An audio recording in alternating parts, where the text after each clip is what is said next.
Like going back to my question earlier on the sources of power, there's the power of the role, which may or may not exist and may be overestimated by many, which is one of the reasons why you have many people going on strike, right? Because those in authority also depend on their productivity and efficiency on their subordinates.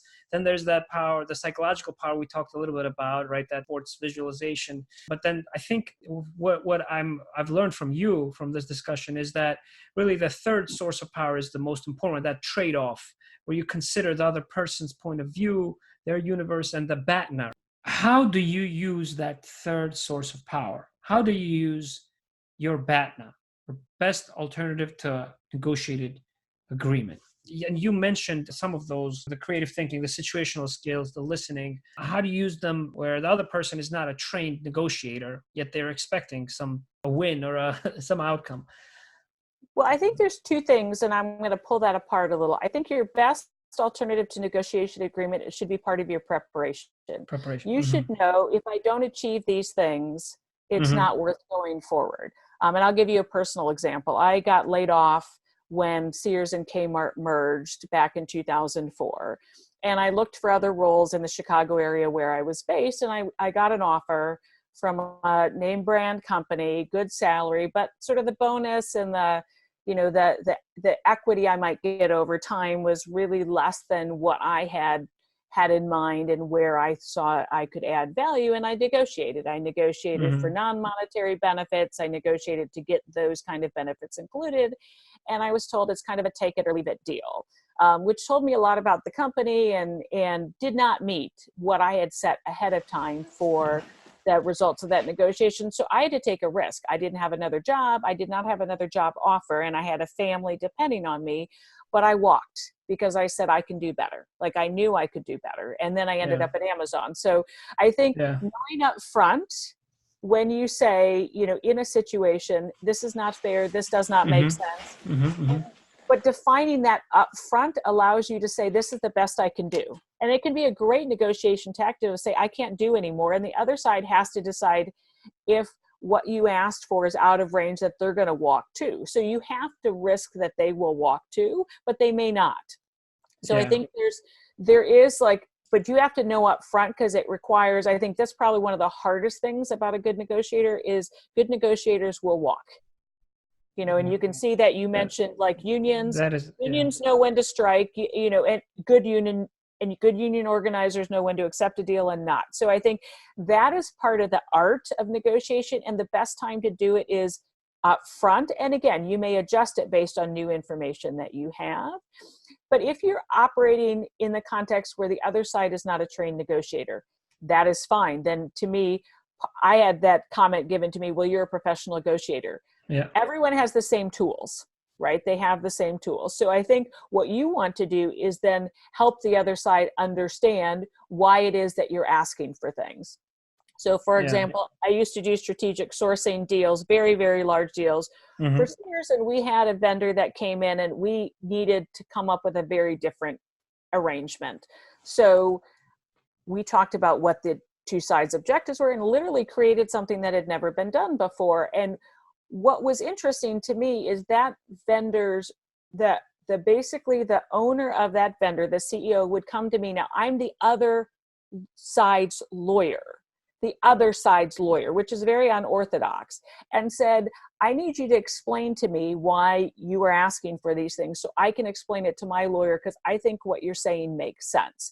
So if you can actually explain things in a way that gains that kind of trust, that you're not trying to take advantage, you're trying to create a win-win situation. Yeah. I think you can bring along someone who's difficult, someone who's a novice, because you can explain in simple terms why this deal or what you're asking for is fair for both sides. And I think that requires you to be able to, and I think it's a lawyer skill, how well can you, if you were on the other side, would you take that deal? And it's a question I make people ask, is the deal you're offering, if you were sitting on the other side, would you take it?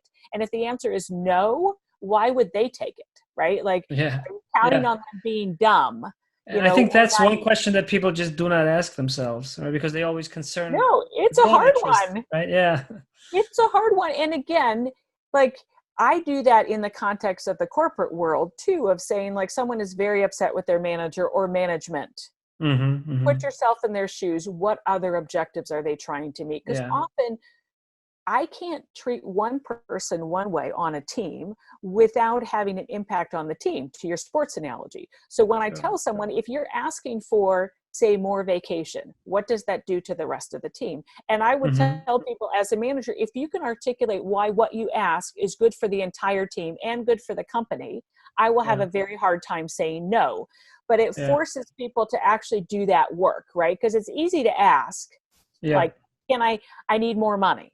Do you know the company's budget? Do you know where your salary falls within, the range of other people in your role? Like, what impact will this have across other people? But I think it's very difficult to do, but incredibly powerful if you do it well. Yeah.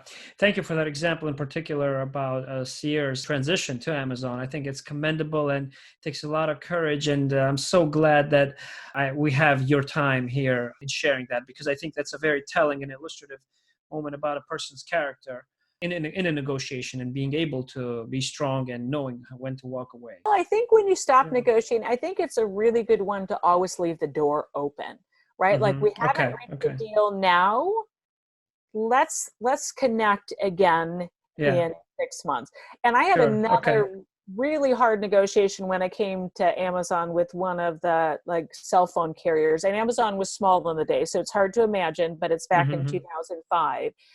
And we really needed this deal. We needed this deal for the business to be viable over a long time. So I did not have the option to walk away. They did not want to do business with us. They had like minimal interest, right? But I literally got on the phone. I said, let's talk every week. So sometimes just let's talk every week. If something changes, we'll already have that call. And I think they got tired of talking to me. So it took us 10 months, but we finally got a deal. So part of it's knowing, can I walk, but then leave the door open? And if I cannot walk, can I at least keep the conversation going? Because if anybody's lived life for more than 5 minutes, change is constant.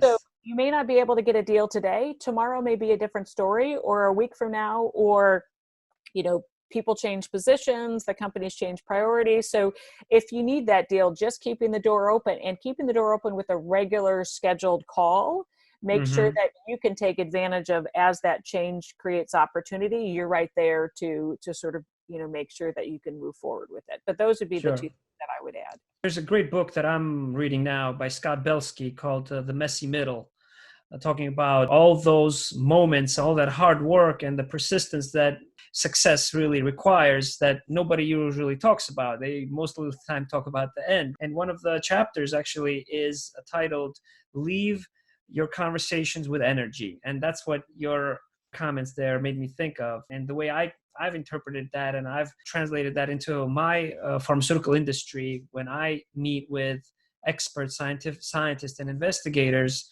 is that I always try to provide something genuine at the end of a meeting, even if there is no agreement. That's personal, that's genuine, that's specific, that's not necessarily positive, but that opens the door, like you said, to that bridge. I certainly am very passionate about being a scientist and not being categorical, even in negotiation that may be high stakes, right? Or may have a lot of emotions involved with it, but leaving that room for change, for agreement.